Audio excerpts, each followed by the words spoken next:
It's lights out and away we go! What's up, everybody, and welcome back to the GT UK F1 podcast. I'm joined by David. Hey everyone, how's it going today? So, That summer break, for the shortest summer break I think we've ever had on record, is finally over. thank And we God. get to go racing at the fantastic circuit of Zandvort. Real highlight of the calendar for me, a track that always seems to provide good action. Now, just before we get into that, is it this year or is it next year's that the last one of Zandvort? I think it was next, because we already have next year's calendar, don't we? And I can't recall off the top of my head whether Zandvort's on it or not. Please hold caller. We've definitely already had next year's calendar announced. But while he's looking at it, folks, I'll say our usual spiel. I only saw quali in the race. I don't know what Chris managed to see. Probably not a huge amount more, just due to nature of things. I didn't see practice. I heard about practice, but I didn't see. I usually try and catch the highlights on YouTube. I didn't even get a chance to do that lately. Yeah, no, Zandvort is on the 2026 calendar. Okay. Yeah, I thought they maybe had one more year into it. And there's probably things afoot to be able to extend that a little more if they want to. But looking at the practice sessions, I don't know what actually happened to Kimi. Did Kimi Antonelli happen to bin it in the gravel? Like I said, unfortunately, all I know about practice sessions is that Stroll binned it quite hard. I'm just wondering, because he only had 6 laps in according to this. Right. So I'm wondering if he binned it into the gravel by accident. See, I know that Stroll did, and like I say, Was that not the team had to break curfew and do an overnighter to rebuild the car. Was that FP2? Was it 2 or was it 3? I'm not sure. It could have been 2. And then unfortunately, yeah, the team had to literally break curfew and pull an all-nighter to get the car back together. And then he doesn't even manage to get a flying lap done in Q1 before he bins it again. I know. I mean, we spent a lot of time here sort of ragging on Stroll on this podcast, but unfortunately things like that don't do him any favours. Well, no, but the thing is, to be fair, but then again, jumping ahead a little bit, the race performance, he scored points. Yeah. So, honest opinion, I still don't think he deserves that seat. No, 100%. If it was any other team, he'd be gone. Or if it was any other person in charge, I don't think he'd still be there. It's because of who he is and who the team owners are. Yeah. It's a team that Alonso's getting very frustrated with, as was evident in team radio.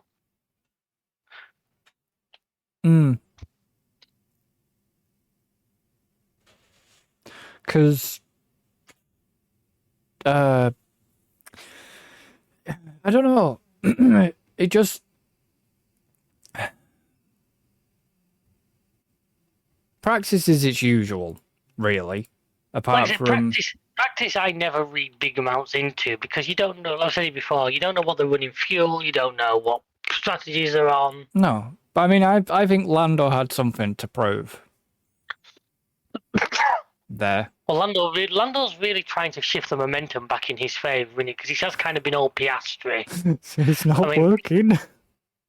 Well, you can't really blame this weekend on him, though. No.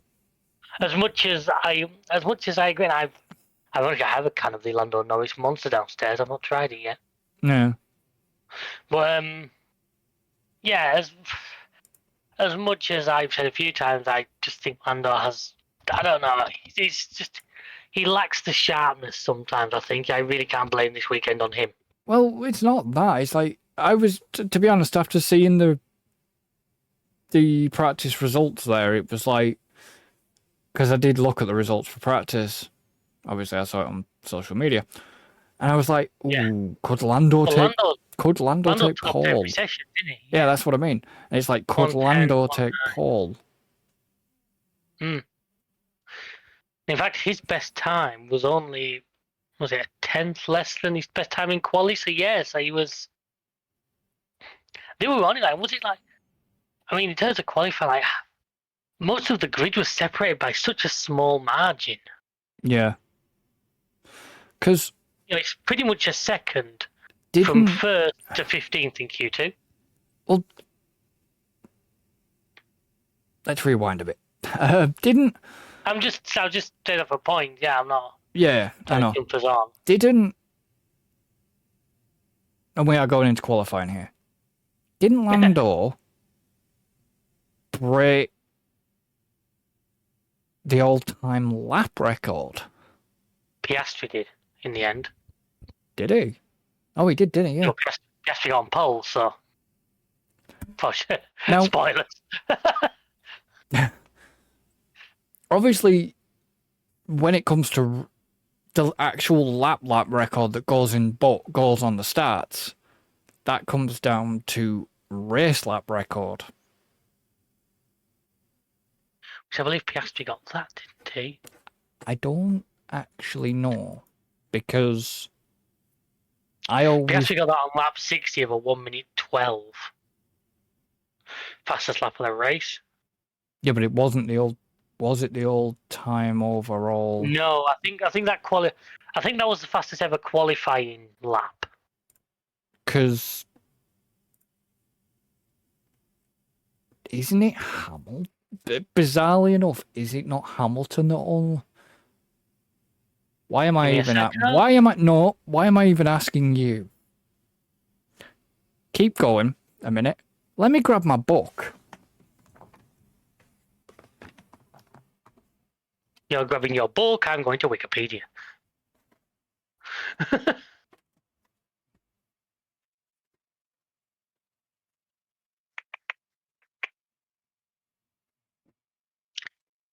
Yes, the race lap. So I'll let you see, because I'll see if yours agrees with Wikipedia.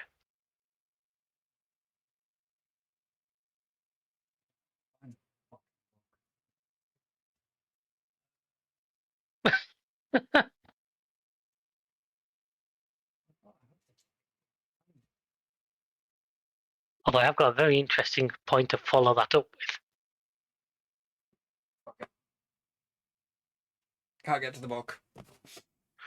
Right, well, okay, so I'll step in.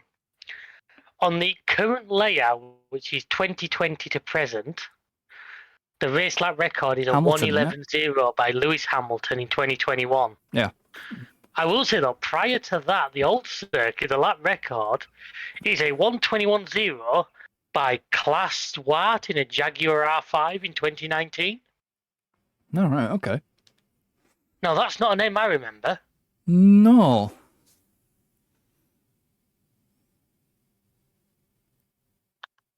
Weird. Because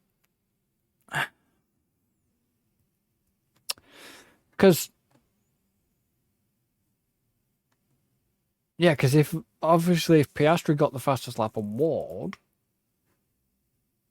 For this race of a 1:12, the fastest lap on this circuit for is 1:11. which is interesting though, if you think about it. Every year the rules and regulations are trying to make the cars slower. No, but what I'm saying is there must have been some better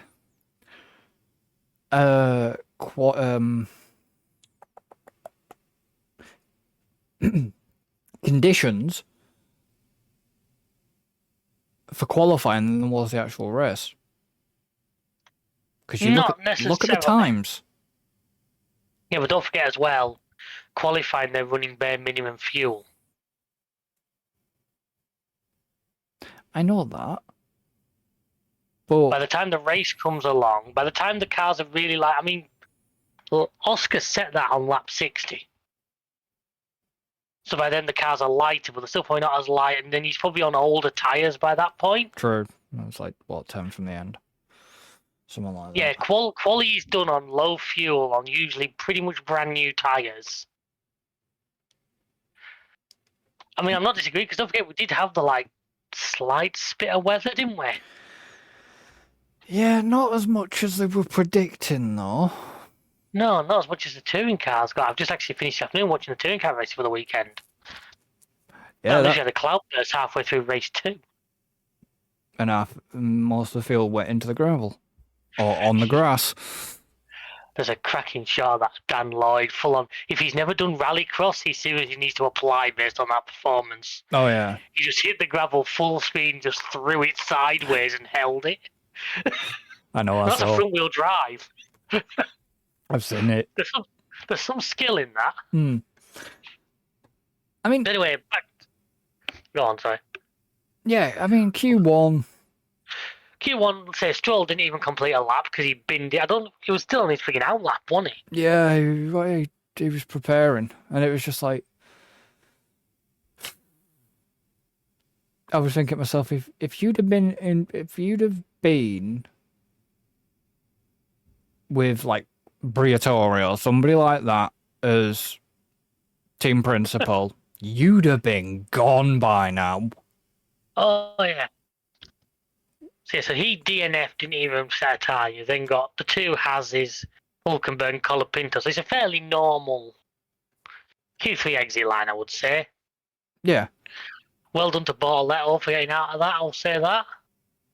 Oh yeah. And then into Q2. I mean, Ferrari. Now, Can I just at this point, let's remember what's next week? yeah.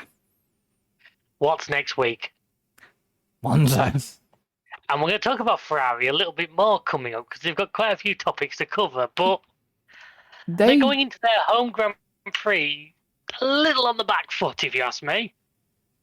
Oh, one of the drivers is, but yeah, anyways. Now, a Ferrari running that car. Now, this is just a genuine comment. Are they running that car higher?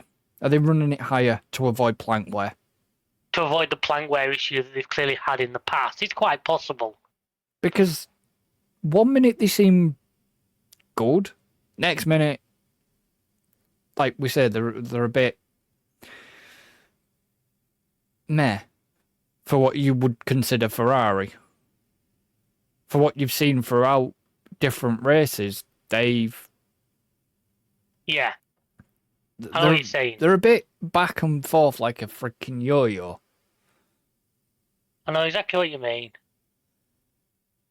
And the car seems to show moments of brilliance, but then just... Yeah, and I mean, we know it's not the drivers because on the rare occasion you'll hear me actually say, I don't... As much as I dislike Hamilton, I will not deny I will not try and call him a bad driver. no. And Charles definitely isn't. No, it seems to be a bit of a yo-yo scenario with the way they set their cars up. Yeah, I know what you're saying. Because what's happened to Merck as well? I mean, you could argue that one of them had a big issue with a Ferrari, but we'll get on to that. But yeah, Antonelli's just, I don't know, he seemed to have dropped back a bit where George is still... Let's be honest, and I still actually don't fully... It's got to a point now, but I would always have said never discount George for the championship. It's getting a bit beyond it now. Yeah. But there was a time when Merck was sort of the... Especially as Red Bull appeared to not have... exactly what's needed, shall we say, at the moment. Whether that's because Newey's gone, whether that's because Horner's gone, or what it is, we can leave that up for debate. Well, it's Mecky's now, isn't it? It's Lauren Mecky from Racing Bulls.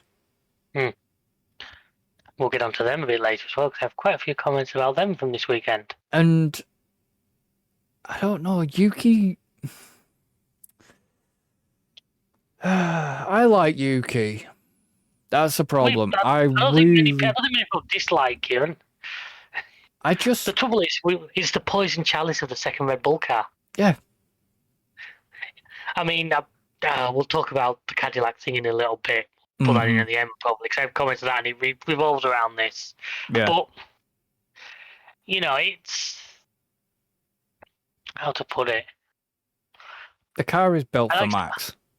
Like, from what... this is a spoiler from something I said to you a little bit, but Checo was on a podcast I listened to, and he talked about how loose that Red Bull... Now, we've seen how loose that Red Bull is. Oh, yeah. You remember Silverstone? Max was just about throwing it out of corners with full opposite lock on. This weekend. This week, I was going to comment at the right time, because that, to me, could be down as one of the best saves of the frigging season.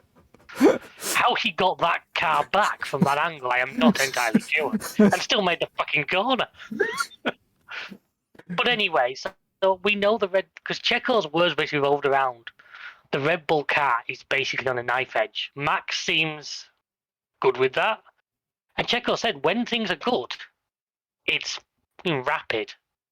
But if you had any kind of crosswind or any kind of loose, slippy conditions, it just very quickly became near enough undrivable. Yeah, and we have been seeing. Obviously, don't say too much because I do want to actually go back and I do want to go listen to that if he's on it. Yeah, it's very good to listen to. He speaks quite openly, which is nice to hear. If you think about it, that Red Bull's been a bit of a dog. It hurts to say it, but that Red Bull's been a hell of a dog to... It's been a bad car being lifted by an exceptionally good driver. Yeah, but I don't... It seemed to...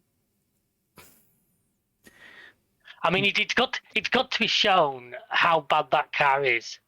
When Red Bull did have two cars on the podium this weekend, and one of them wasn't the frigging Red Bull. Yeah. But it just seems... it just seems that...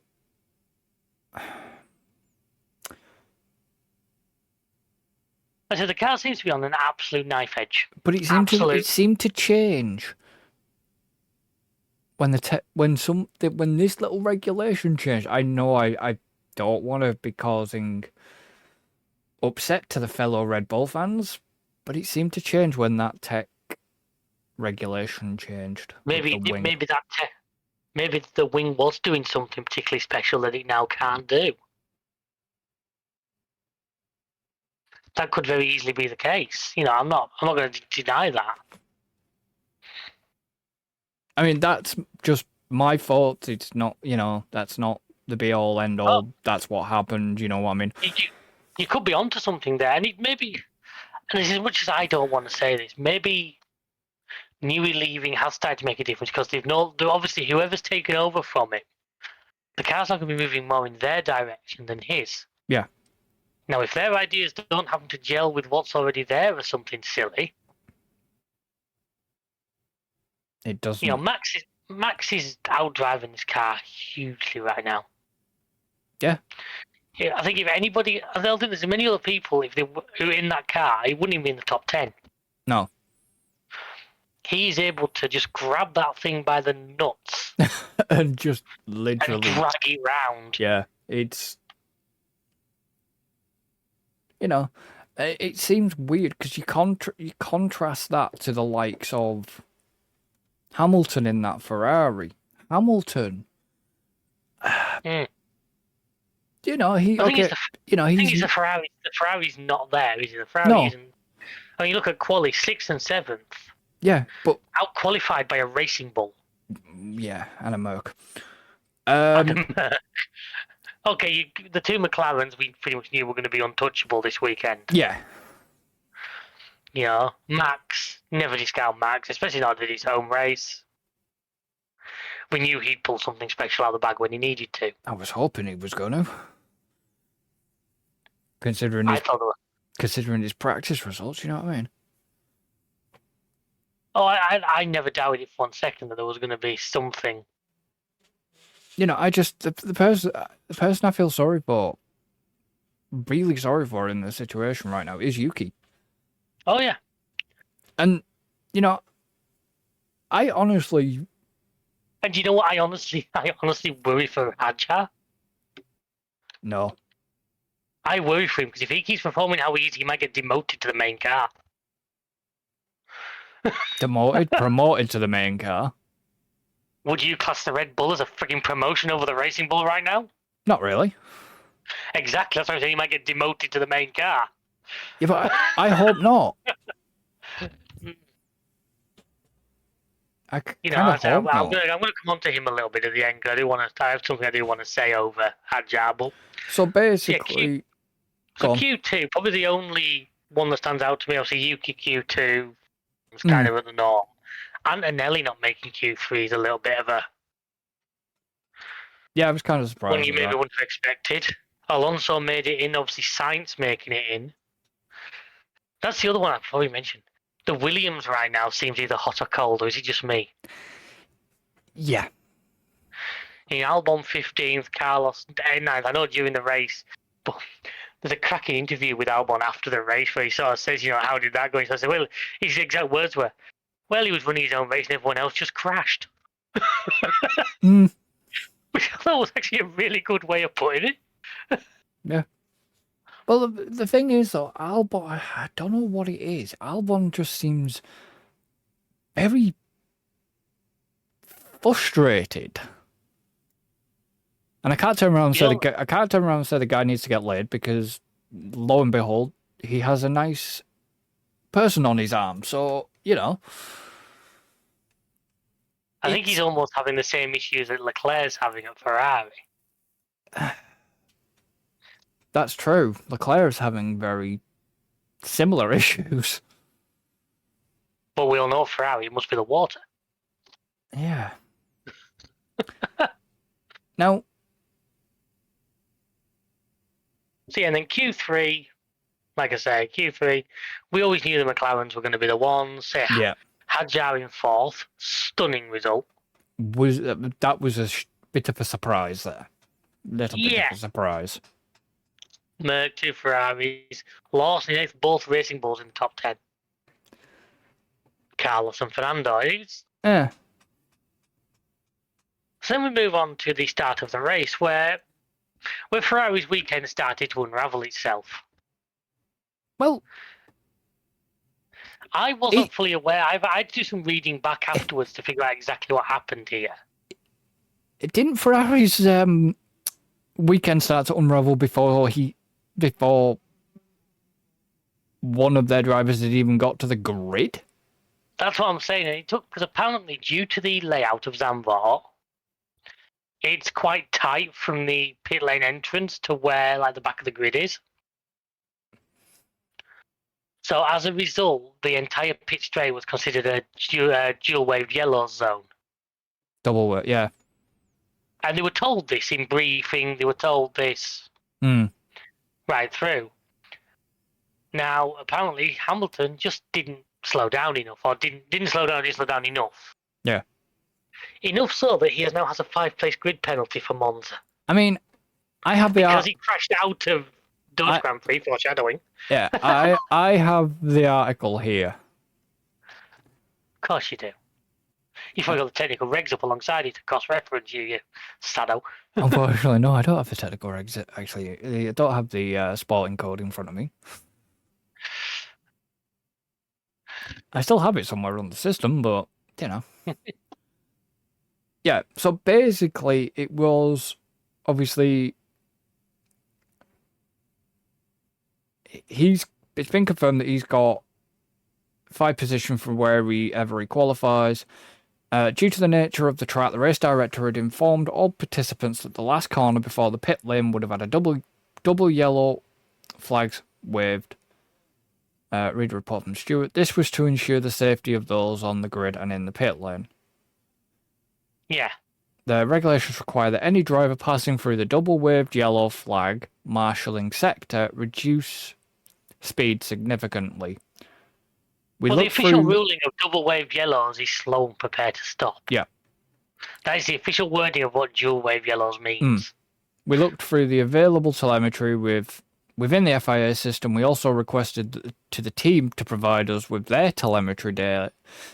All of this took some time. The decision was delayed as a result. And this decision was delayed.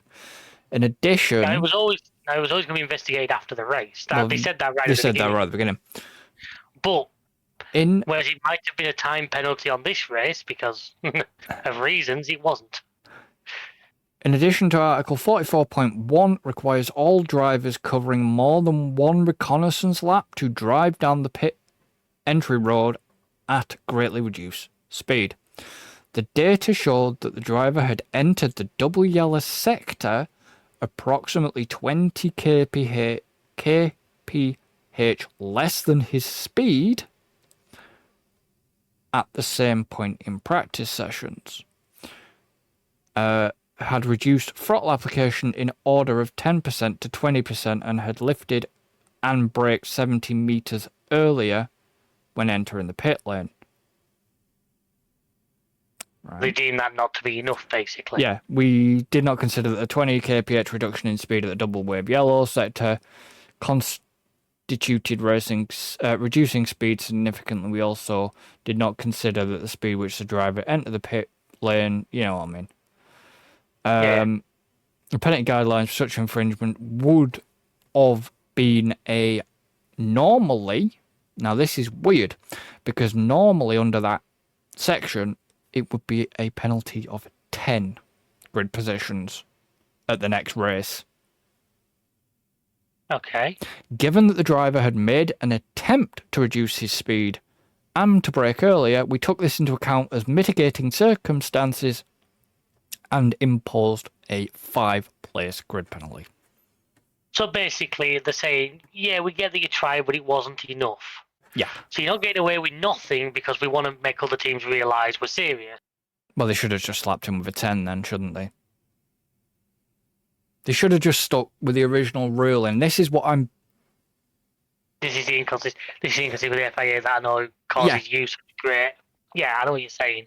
This is the inconsistency. It was in black and white, the ruling, that it should ordinarily be 10-place grid penalty. Fucking give him it then. Give him it. Don't fucking fanny around and say, oh, just because you're forgetting one thing. The FIA want to survive Monza. I'm surprised they're going to survive Monza anyways, even with a 5. Yeah, but the 5 might just be a broken leg. Well, yeah, I suppose. A 10 would be the bottom of the canal. Suppose. They want to leave that circuit after the race. Well, the stewards do, yeah. But this is the thing. It's if your wording and your sporting regulations say it is a 10-place grid penalty, well, just give him the 10. Just give him it. There's always that little bit of leeway there, though, isn't there, for mitigating circumstances. That's why they didn't just slap him with the penalty at the beginning of the race, because they wanted to talk to the driver first and the team. I mean, to be honest with you, by the way they worded, that was a slam dunk penalty. They could have done that before the race. Yeah, but they should have just given him the 10.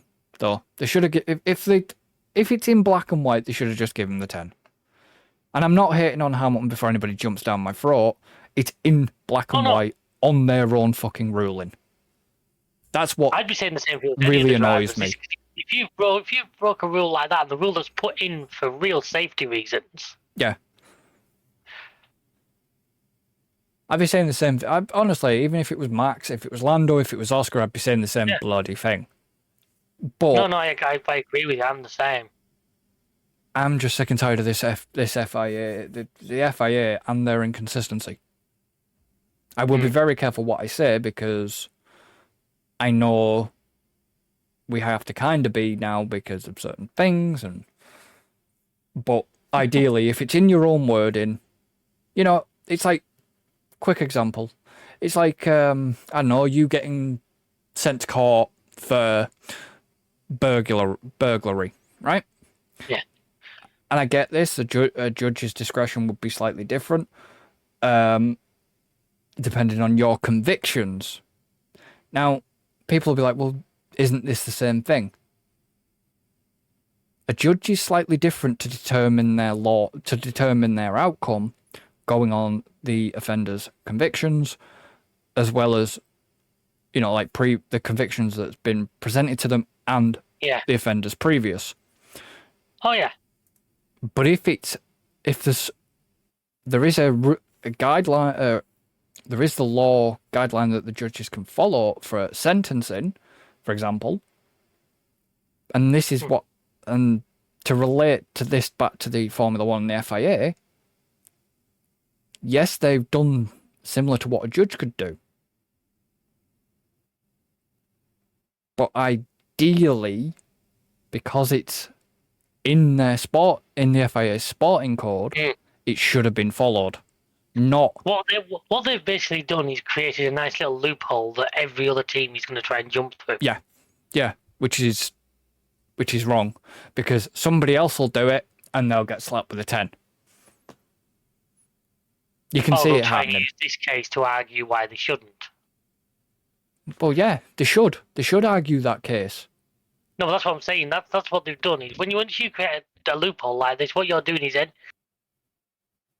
let's try around and say, if one of us if we both got done for burglary, now I managed to say something that half my sentence, you're going to try the exact same thing when it comes round to your go. So you're making yourself look to almost be in a weaker position. Yeah. Because you're giving them options they can use against you. Yeah. And unfortunately, that's what's happened now. Yeah, I do know what you're saying. I would say I take the piss out of your FIA rant. I actually agree with you on this one. Yeah. I'm sick of the inconsistency, and I'm sick, And they've even admitted, it said, it's ordinarily a 10. Just give him it then. Stop dicking around. Just give him it. Because like you say, they've created themselves some fucking problem now, and I can't wait for the shit show to begin, because if it happens again... Yeah. You know what I mean? There'll be there's that loophole, and people will be like, well, you only give Hamilton a 5. Yeah. So, yeah. Right. Carry on. So we know that makes, because before that, it's now into the race. Yeah. Now, obviously, we had a lot of varying strategy, which was nice to see, especially Max on the softs at the start was a real nice touch, I thought. Oh, yeah. But you could tell exactly what his aim was. Yeah. Was it just me? Or did Lando get a shit start? Lando didn't get away well. Oscar nailed it, Max nailed it, Max nailed it, hence why you managed to sneak round. Which leads on to what I was saying about the save of the fucking century. Round the outside of turn 2, it's a pile of sand. I was going to say, did he actually put it on the dirt?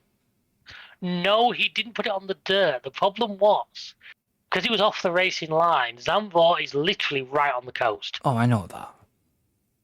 Apparently there's a big pontins right next door to it. Centre Parks. Centre Parks. So that's it, we'll do that. We'll have a nice holiday at Centre Parks and F1 race to go with it. Most of the mechanics and that lot stay there, apparently. Yeah. Could you imagine that? Imagine if you didn't know you've gone to Centre Parks with until Toto Wolff goes past on a bike. It's like... But anyway, so yeah, because it's around the coast, once you get offline, the track was very dusty and quite sandy, and you hit a patch of sand. Kicking the car with a massive sideways. I'm not surprised. 1,000 horsepower. But Max being Max, kept it out of the barriers. Looking at it, it could have ended quite nastily. I had real visions of him taking Norris or something out as he slid back across the track into the wall at the top of the banking.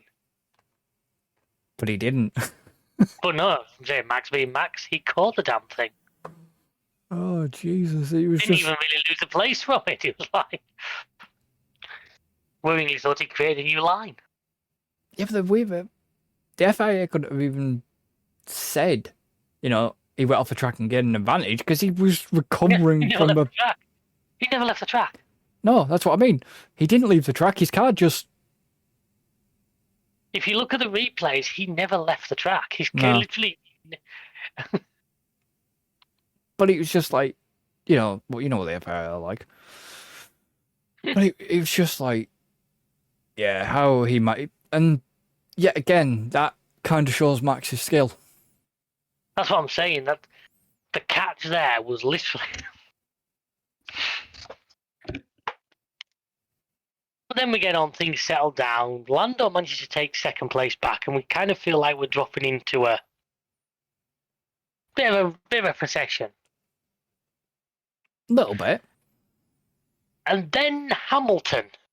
Now, I have a question for you on this. Go ahead. Did you think he made any attempt to regain control? What I think happened, I think, was it Crofty said it? I think the car bottomed out slightly. Right. Because if you look at the way it goes, obviously, I don't know why I'm using my hands to demonstrate this. You can't fucking see me, but Yeah, I know. I'm here doing like the discrete with my hands. You can't see, but so obviously it's a banked corner, but then it levels off at the barrier. So obviously, where that happens, you get like obviously a corner. We get camber. A camber, yeah. Well, to me, a camber's you get an edge. Well, that corner's cambered. It's banked. It's not cambered. It's way beyond a freaking camber. Is that? No, there is a bit. There is a bit of a. There is a little bit of a camber on it. It's but anyway, so for example, it's like when got you know where it comes. Yeah, but when it comes round, you know where that barrier is. There is a slight camber. It kind of that bit reminds me of the carousel at Nürburgring, because when you come off the carousel at Nürburgring, you've got to stay on the carousel because there is a slight, like what there is at Zandvort, there's a slight camber, and if you hit that, you'll damage your car. But if you look, the car wasn't going that quickly. No, I know. And yet managed to. And if you look at the replay, especially from the front, it looks like the front wheel on the left-hand side isn't actually touching the ground. So I reckon the car's bottomed out. Obviously, once you take the weight off the steering axle, it's not going to turn, and it's just slipping. He didn't hit the barrier hard. Okay, it was enough to rip the wheel off, but he didn't swallow the barrier with the force of Stroll. Yeah. So I reckon that's what I reckon. Like I said, and Dougie, I'm not a big Hamilton fan. I've said it before, but I am willing to sort of. I don't think that was on him particularly. No. He ended up high, I think, because he was just about the time when the rain was starting to fall a little bit. I think I honestly think he got on the white lines, and you know what the the white line. There was all that painted Amco stuff. Yeah, and I'm wondering if he got on that, and that would get slippery when wet. Yeah, I think he dropped a wheel onto that. He dragged the car up because that's what the laws of physics are going to do. And once it hit that camber, that edge, he was a passenger. Yeah. Took it into the wall, ripped the front corner off, boom, boom, boom, we get a safety car. Yep. Actually, I think at the time that helped out. I think the likes of Max, it really helped because them soft tyres must have been screaming. Oh, yeah. So the ability to drop them off and get a fresh set on under safety car was fantastic. Yeah, because... Oh, we did kind of forget to mention that Behrman did start from the pit lane because... Definitely, because he said he changed a few bits on the car. Well, he had to get a new power unit. And yeah, past this year, it's really been a troubled time. But go on, so you were about to lead into something, I think. Yeah, and it was interesting though because as much as we give Aston Martin a little bit of shtick, they seem to play a blinder because the fact that, you know, they pitted Stroll on lap 8. Yeah, which at the time felt like odd. What do you think? What are you doing? Yeah. I must admit, I think I sat there and thought, what are you lot actually up to? You know, have you all taken your red shirts off to do this race or something? Because then Alonso came in 10 laps later. Yeah. And that But seemed I to guess the thing is, trigger a few. Stroll started like anyway. Stroll started on the hards. Am I correct?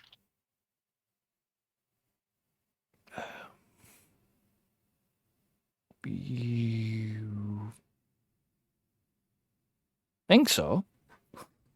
Yeah, Trying I to think remember. he'd started on the hards. Yeah. Or was it? Oh, I don't know. Or was it Look mediums? back. But anyway, they'd obviously just decided they're going to run alternate strategy with him because, quite frankly, they're at the back anyway. Yeah. What have you got to lose? Which makes sense. I actually appreciate a team doing something like that. Because without foreshadowing too much, it didn't work out too badly for them. No. But So things settle back down. So Yeah. we get the safety car going. Max every time looks a bit punchy. Lando didn't seem to like the safety car restarts this weekend. no. Meanwhile, once again, Isaac Hadjar, and I'd like to say, I think the guy who, let's remember, didn't make the start at Australia. Yeah. Because he binned it on the formation lap. Yep. And I think I said at the time that podcast how that must feel. Oh yeah. The performance he's been putting in ever since. I think he's up there for my Driver of the Year award so far. Yeah. But he was holding off Leclerc, Russell. Exactly. He was in what should have been far faster cars. Yeah. Because at the beginning he had DRS, and I was thinking to myself, they're racing bulls for that phone calling because Max clearly wasn't catching the McLarens. Just get Max to back off a bit and keep him in DRS range. Yeah. Just to give him that little bit more to work with. But even then, he just seemed to hold whatever got thrown at him. Oh yeah. The only thing he couldn't hold this weekend was the trophy, but yeah. he did a noise. Yes. But it wasn't on the podium, though, was it? No, to It be was fair, afterwards. them trophies were fucking horrible. Yeah. My other half, bloody, it looks like a freaking giant egg cup. Problem is, it was Dutch pottery.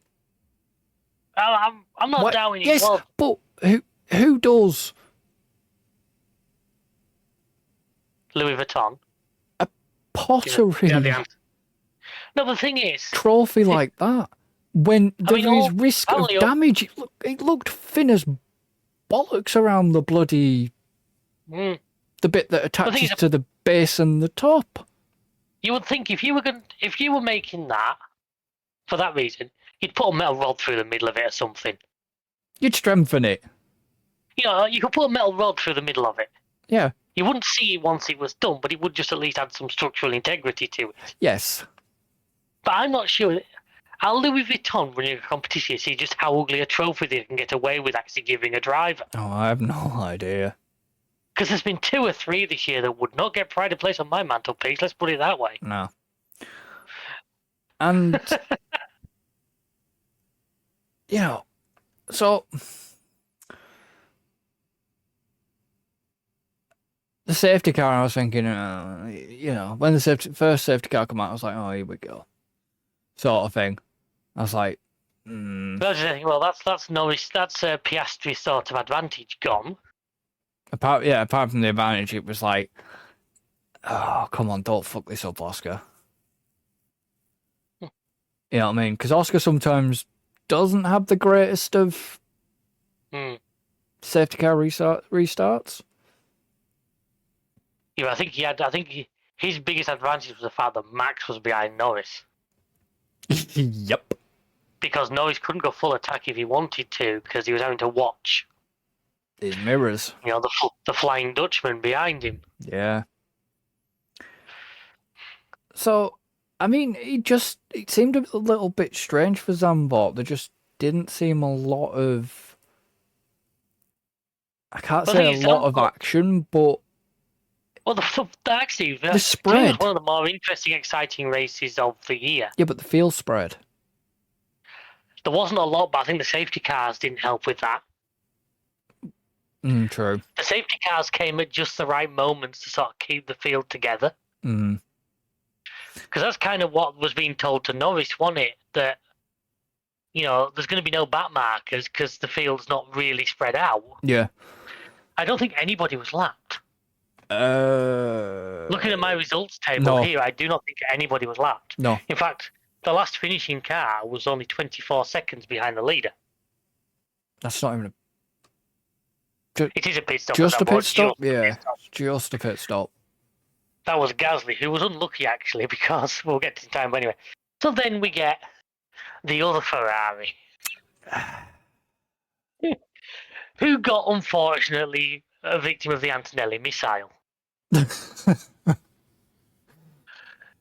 It was a bold move by Kimi, I have to say. It's the kind of move I'd make in the F1 game against Alan. Fully expecting to bounce off him doing it. Well, let's go back. Just a small little bit. Go on. What about the move that was earlier on from Leclerc? The one on Russell. Russell. It was bold. Bold? There was some banging there, wasn't there? I mean, also, and this is where my timetable in my head's a little blurry. The Lawson-Sainz one. Oh. Which I still can't work out how Sainz got the penalty for that. Yeah, don't. I just can't work out how they deemed Sainz at fault for that one. Now, as far as I'm concerned, he was ran into and mugged. Yeah. Now, so I've got an article in front of me here. So obviously they've both given their opinions between themselves. I did listen to things like the interviews in the pen, and they were quite entertaining. Was it Carlos? Both of them, actually, because Lawson refused to name Carlos at all. And Carlos, you could tell Carlos like, I want to talk to the stewards. He said that. He said that on the radio. Yeah, I know. Ooh, he mad. I was thinking there, well, there's the stewards locking the fucking door and not letting him in. Hi.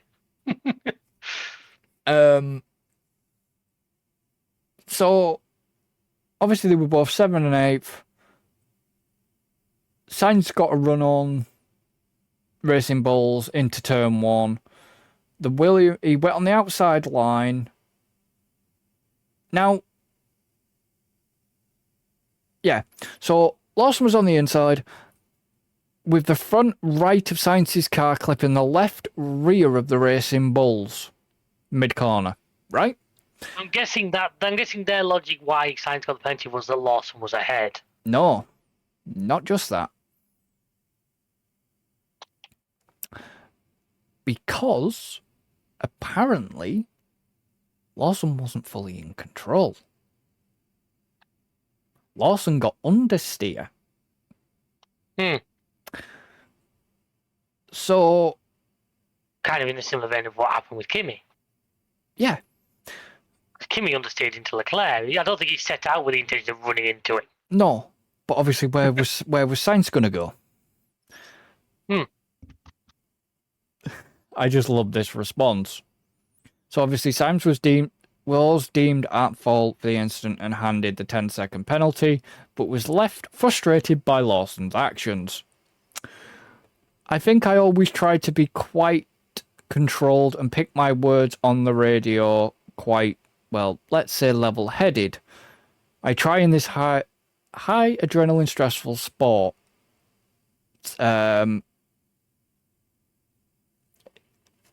Today was very difficult because, first of all, I suffered an incident that cost me another 10 points in the championship when I was executing one of my best weekends of the year. That's frustration number 1. Frustration number 2 is racing a guy that it's not the first time we see him exposing himself to having an incident with another driver. I've raced multiple guys around this track in turn 1, and multiple guys multiple quality guys that allow for side-by-side movement.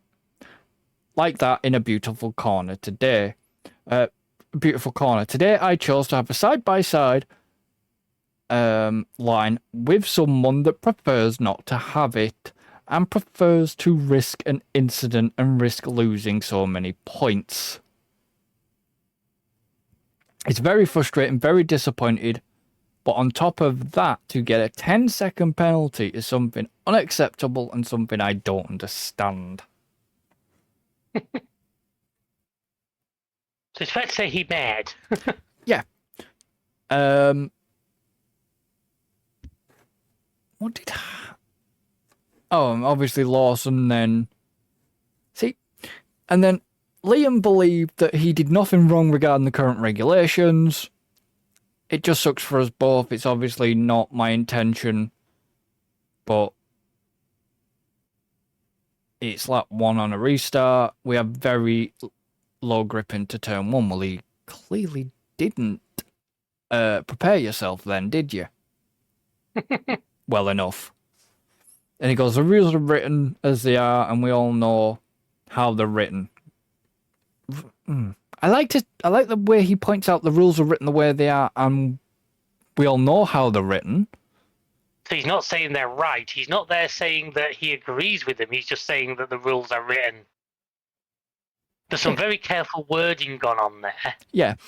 I will say, by the sound of this, he obviously had a meeting with his PR guy, with the team's HR department. I'm guessing so. Before this interview, because this sounds like a very much a script to not antagonize the other guys anymore, but at the same time not throw yourselves under the bus. Yeah, written as... we know how they're written so much as sometimes we don't agree with it. I've been on the receiving end of it as well this year, and I disagree with it as well, but that's how they are. For it to be his corner, he had to be ahead at the apex. He wasn't anywhere near that today, so that's why he got a penalty for it, I'm guessing. It just sucks for us, but obviously for Isaac on the other side of the garage to have a podium is very cool. You're just fucking jealous. You know what's funny, what I find about this? Only in F1 does that rule about if you're ahead of the apex exist. Yeah, I know. Because basically what that says to me is that you could throw your car up the inside with absolutely zero intention of making the corner. And as long as you're ahead at that apex, it's on the other guy to get out of the way. Yeah.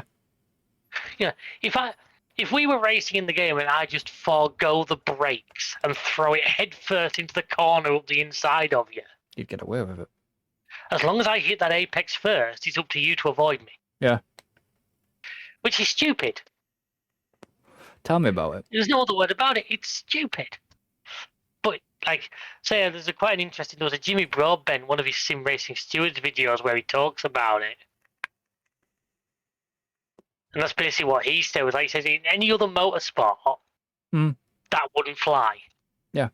If for some reason F1 has this weird obsession with, well, if you get there first, it's yours. Yeah. I mean, okay, all right, obviously fair play to Yuki for at least getting some points. I think Yuki's kind of had the same thing that Albon. Like I say, Albon started saying, well, everyone just kind of crashed around him. He sort of kept his head together. Yeah. Antonelli got a 10-second penalty for the collision with Leclerc. Antonelli dives into the bottom of the corner, hits Leclerc, pops his rear tyre off of him and sends the Ferrari into the barrier, ripping its nose off. And then gets a 10-second penalty. I think while serving that penalty, then gets done for speeding in the pit lane. Yep. Which is fantastic. Right. So he ended up with 15 seconds of penalties, which, to be fair, the unlucky one was Pierre Gasly. Yeah. Who missed out by about... Keep carrying this on a minute. And I'll be back in just a second. Yeah, no problem. So both Ferraris, in fact, the only two retired at that point were both Ferraris, which, as I said before, when you consider that Monza's our next venue, it's kind of putting them on the back foot. We all know they're going to want to put a show on at home. We know what Ferrari are like for that. And to have that happen to them was just... I don't hate Ferrari. I think I have this reputation sometimes. I've been great fans of Ferrari drivers, Eddie Irvine, Gerhard Berger. But at the moment, they seem to be... I don't know how to word it. Their ability to clutch defeat from the jaws of victory is honestly borderline impressive. And while maybe not entirely their fault, they seem to put themselves in situations. I mean, we've all heard Leclerc's frustrations over the radio this year, in the last couple of years. And if they don't turn it around, I don't know where we're going to be in a couple of years. If McLaren led, they could have, barring the regulations throwing us a real curveball, could have a lot of freedom for a while. Which, unless you happen to be a McLaren superfan, isn't great. However, what we then saw was something very rare, which was a piece of Mercedes unreliability when Lando's... Well, first of all, we get a radio message saying the cabin's filled... The cabin. You know, they've not got a cabin, have they? The cockpit is filled with smoke. Yep. Ah, you're back. We get a message saying the cockpit is filled with smoke, so, okay, what's happening? Something's on fire, something's... And then the engine lets go. Like I say, I've said it before, Merc unreliability is incredibly rare. I mean, how far... Of course, How far was Lando from Oscar? he was about 2 seconds off, wasn't he? 2.5 seconds, something like that. So he was basically hunting him down at that point. I think barring something going on, I don't think he would have... I think Oscar had enough in the tank to keep him back. You know, Oscar was managing pace. Oscar wasn't pushing any harder than he needed to.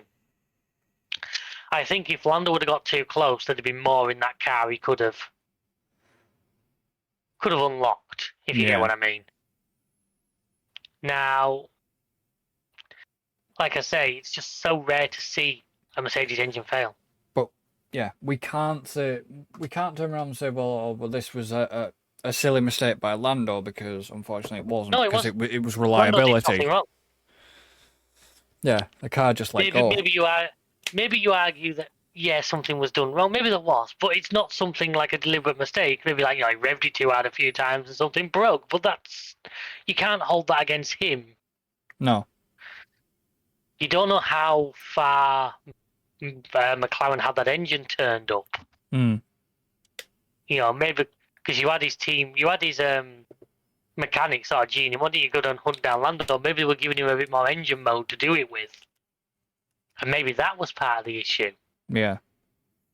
But, I mean, unreliability happens. It's one of those things. It's unfortunate, because what it has possibly done is just basically, I wouldn't say secure the championship, but it certainly put the championship a lot more into Oscar's favour.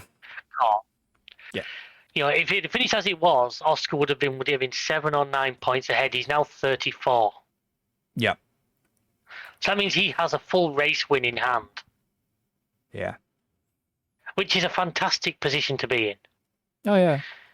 Because he can afford he could DNF Monza and still come out leading the championship. Yeah. You know, and that is a powerful position. Yeah. So, are you wanting to do the Cadillac thing now before we move on to the other thing, or are we I just want to moving once again say, I just want to quickly podium congratulations to Isaac. Isaac In the race or Isaac, but it's Isaac.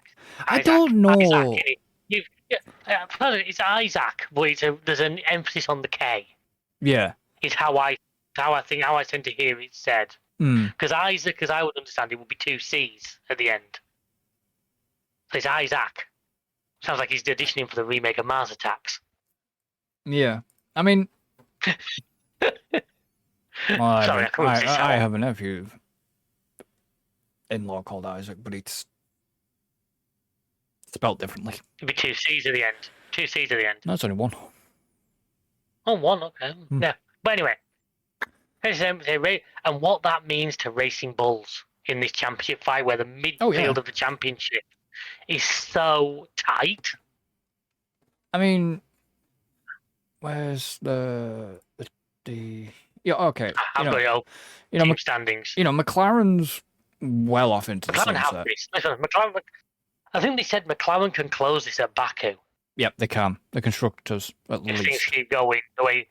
Maybe not now. That was before Lando's DNF. Whether that's not that back a race, because that'll be assuming they scored maximum points. Yeah.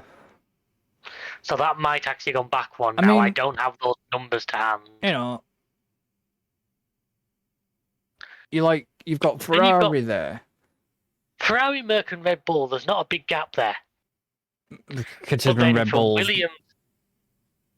Red Bull's mainly Max at this point. Well, of them 214 points, Max... Well, Yuki scored 10 points, only, but they're not all for Red Bull. No. Max is 205 of those 214 points. Yeah. So yeah, that Red Bull Racing is basically Max Verstappen. But then Williams to really Haas, that's not a big gap. No. I mean, look at... third place for Racing Bulls is huge. Well, yeah, because they're only two points off Aston Martin. And they're only 20 off Williams.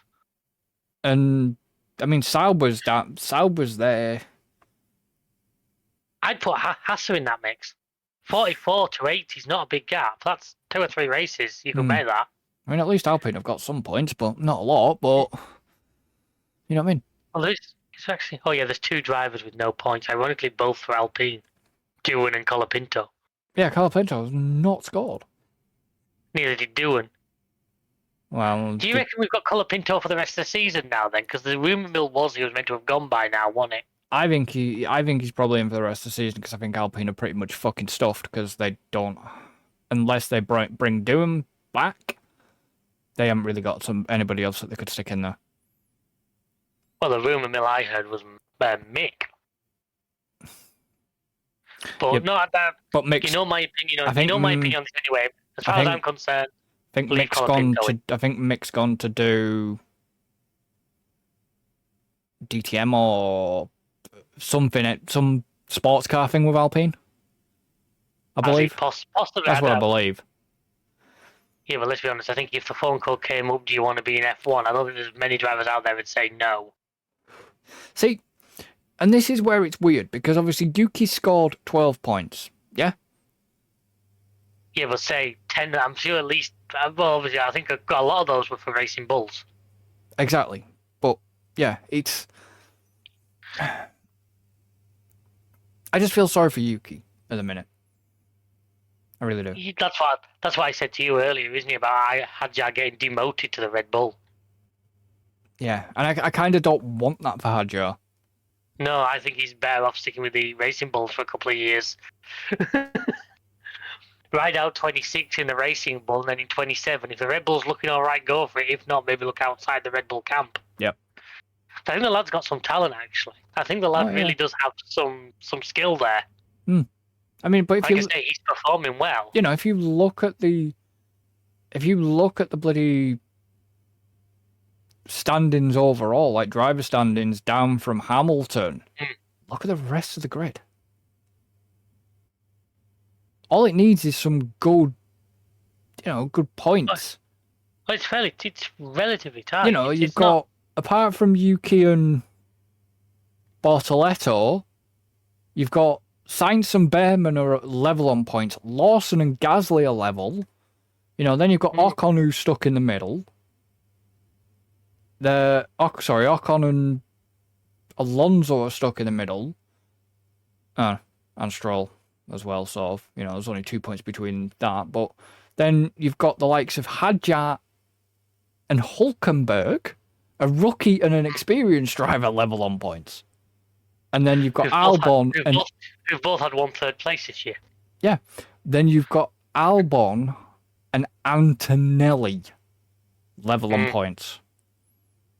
You know, an experienced, well, semi-experienced, I'll call him experienced.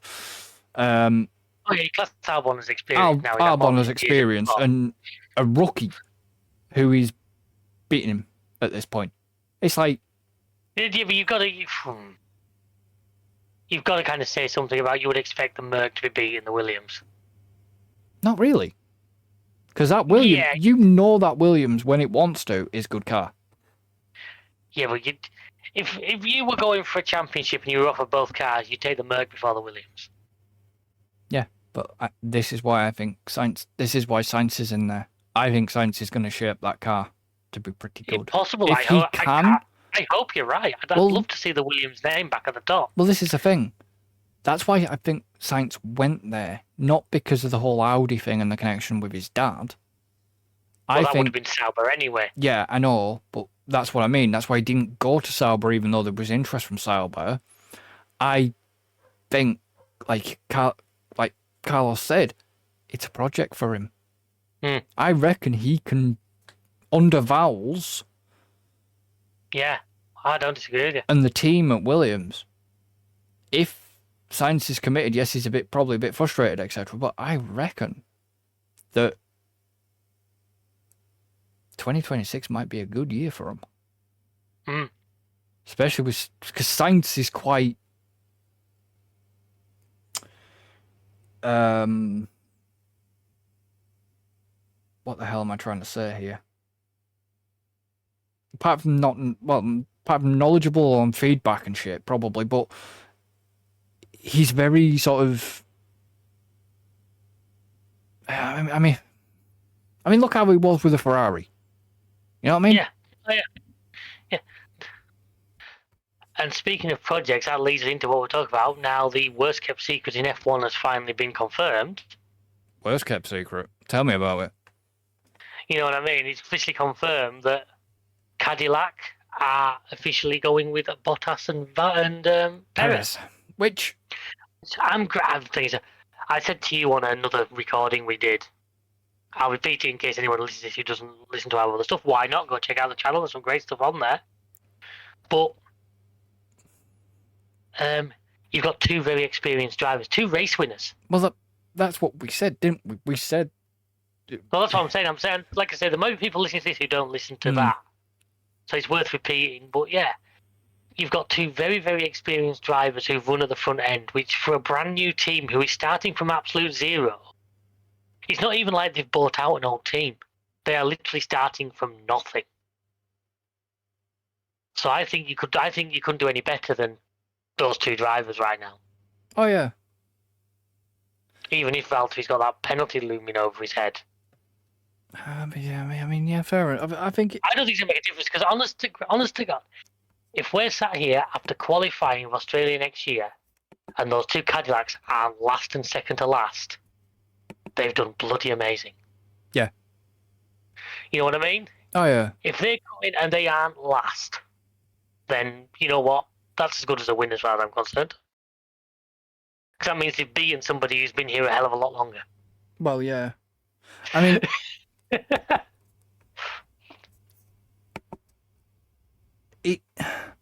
it's going to take some doing.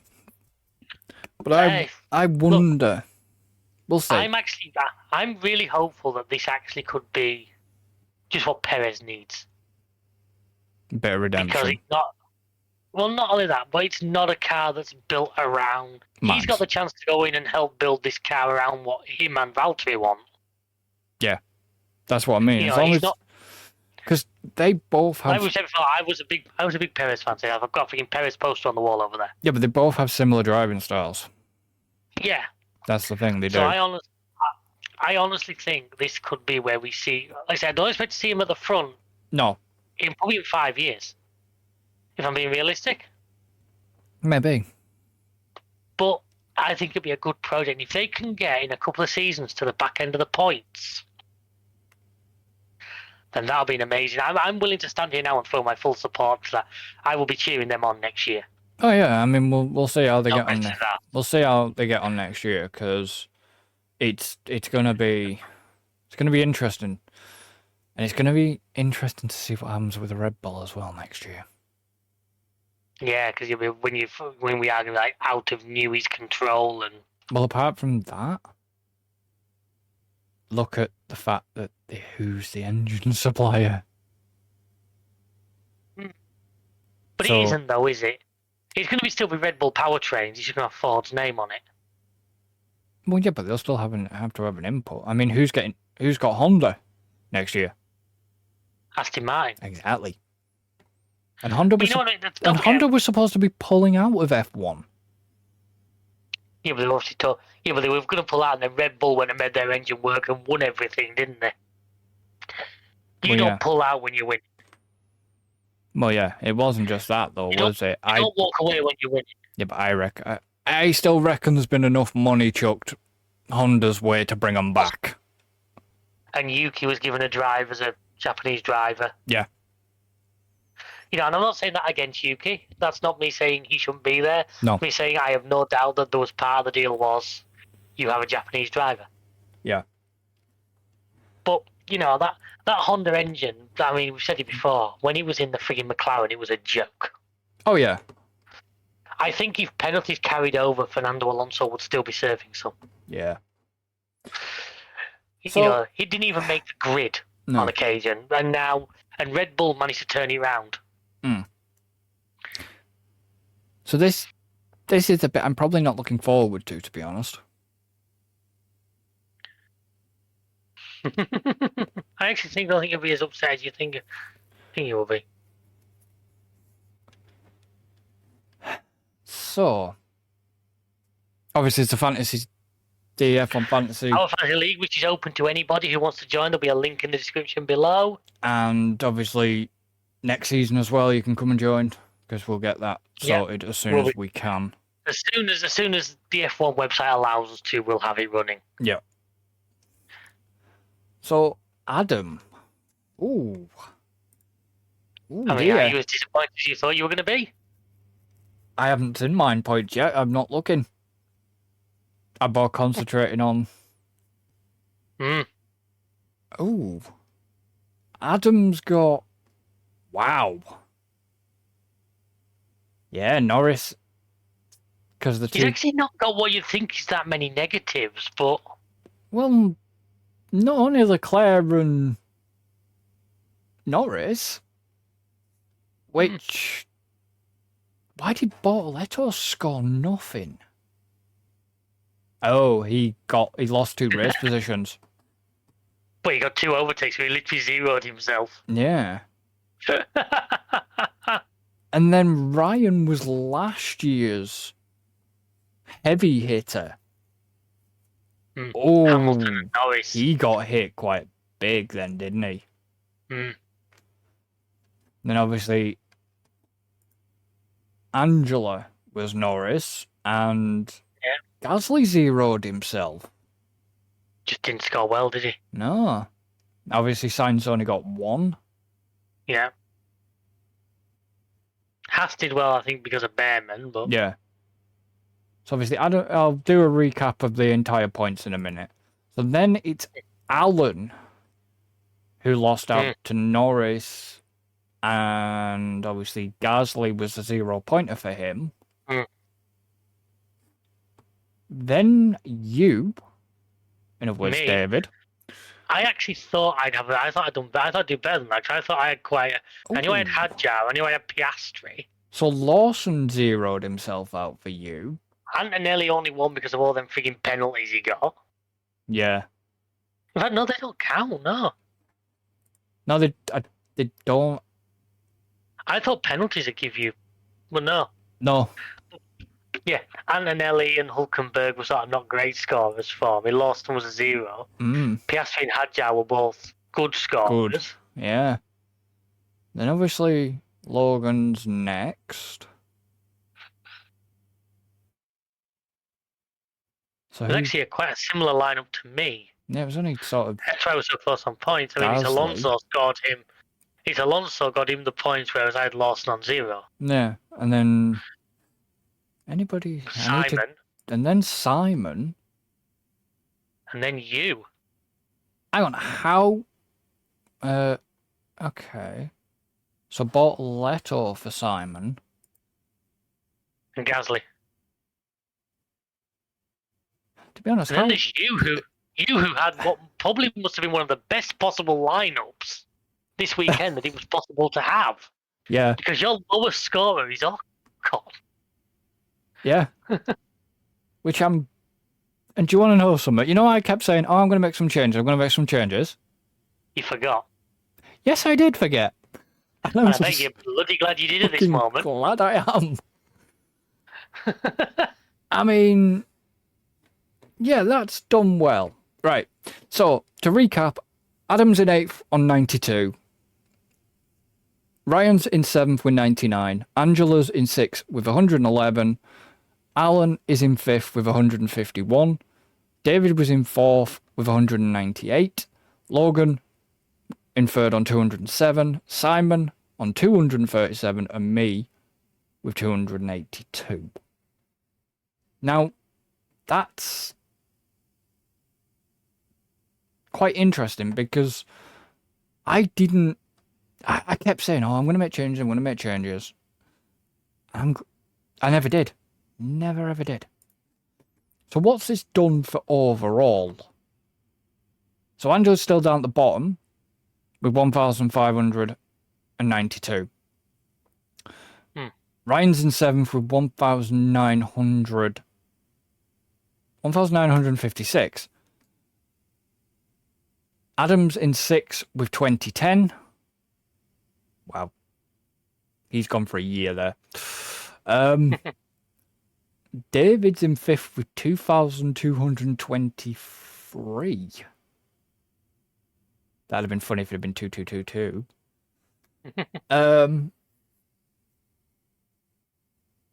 With 9 to go, though, you've still got a chance of clawing back. I think a really, really good result is kind of going away from me now, if I'm honest. Really? Yeah. If you've got chips in hand that you can still use that might help you, play them wisely. I've still got chips in hand. I'd have to double check. I'll be honest with you, off the top of my head, I couldn't tell you. I've got chips in hand and I know exactly where I'm using chips. So, obviously... Yeah, you're going to salt them and eat them. Yeah. Actually, no, I'm not, because I'd only put vinegar on them, but there we go. I don't do salt. So Logan's obviously in 4th with 2,550. Alan is in 3rd with 2,828. Wow. Okay. I'm in 2nd with 2,934, but Simon is still in the lead with 3,055. But if Simon... Problem is, if Simon has bad results, he could be caught. Oh, yeah. But I tell you what, that's done me a good weekend. It ain't going to happen for more. I can't see... You what? I honestly thought I'd do better. I thought with having Piastri and Hadjar, I thought this would be a weekend where I sort of ran away with a little bit. Yeah, but the problem was, Hadjar...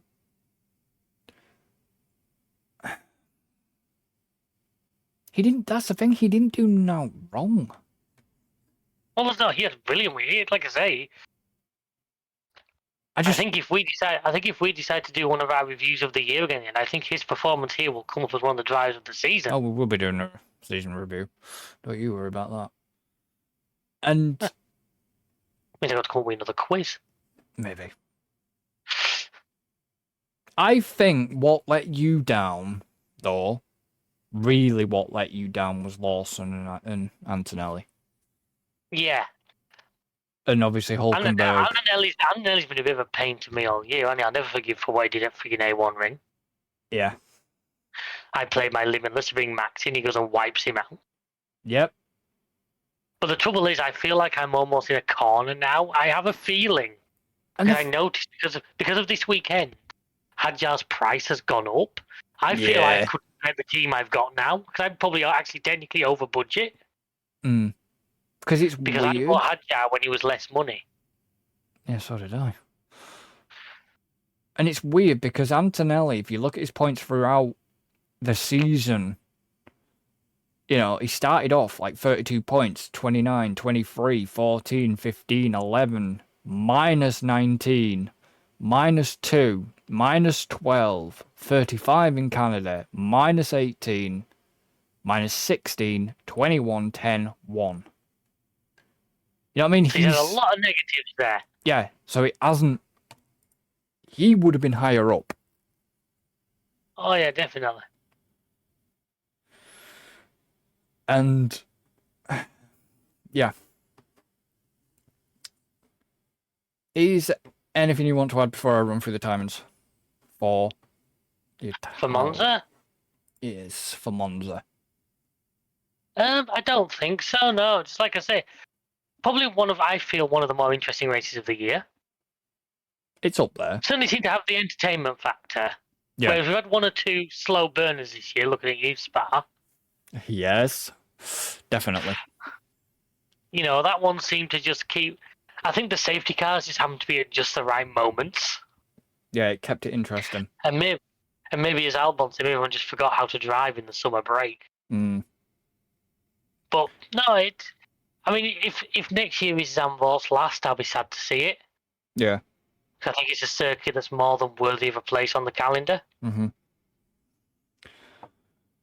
But Yeah. no, if you want to run through the timings for the good old Temple of Speed. Right, so for Monza, it's obviously the 5th to the 7th of September. All these times are in UK times, obviously. So check the schedule on the Formula 1 page. For your Or download it local... onto your Google Calendar, folks. That's a good Yeah. idea, because I get buzzed now half an hour before every session starts. Yeah, I do. So, practice 1 on the 5th is 12:30 till 1:30. Oof, not going to be able to catch that then, am I? Practice 2 is 4 till 5. Practice 3 on the 6th is 11:30 till 12:30. And then qualifying on the 6th, 3 till 4. And then the race on the 7th at 2 o'clock again. Nice. I don't mind a race at 2 o'clock because it works quite nice for you. You're done by like 3:30, 4. Yeah, you're going to hit the Vegas. You're going to hit the Vegas one because it's a Saturday. Am I not in America for that? Yeah, I don't think you're actually here. I think I might be in America for that one. Sadly, not in Vegas, folks, or anybody. He wishes. He wishes. Oh, yeah, trust me. But has been well and truly told no. No, you can't be away in November, dickhead. No, sorry, no, it's about society's all right. I can deal with that. I gotta say, no, it's quarter of Mexico. Right. So yeah. Anyways, before I decide to deploy the silent assassin on him, That means he'd fart at me, folks. if we were sat in the same room, Who says we're not? and this is why you listen to us, honest to God. So, yeah, obviously, don't forget Wednesdays at 3 o'clock. You're the usual drill. You know the shtick by now if you've been listening to us long enough. If you haven't, obviously, podcasts on Spotify. On Spotify and wherever else you get your podcast from. Unfortunately, not Apple. But we shall see you for the next one. So, and obviously, thank you to David for joining. Been a pleasure as always. Later, folks. You all have a good one, and let's enjoy Monza. And let's see what happens for Monza. It could be interesting. Will the stewards Will the stewards get out alive? Find out next time. So, goodbye for now.